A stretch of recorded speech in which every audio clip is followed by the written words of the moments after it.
یہ جس قرآن کے بارے میں آج کی یہ مجلس منعقد کی گئی ہے، آج کے اس دور میں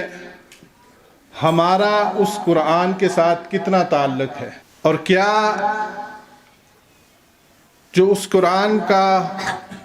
ہم سے مطالبہ ہے، جو اس قرآن کی ہم سے ڈیمانڈ ہے، یا اس قرآن کے جو حقوق ہیں آیا وہ ہم ادا کر رہے ہیں یا نہیں۔ میں مختصراً بالکل اختصار کے ساتھ آپ کے سامنے بات رکھوں گا کہ اگر تو ہم قرآن کے حقوق کو ادا کر رہے ہیں پھر تو اس پر اللہ کا شکر ادا کرنا چاہیے، لیکن اگر نہیں کر رہے ہیں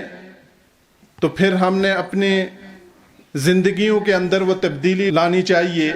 کہ یہ اس قرآن کا جو ہم سے مطالبہ ہے، جو قرآن کا بنیادی طور پر ایک مسلمان کا قرآن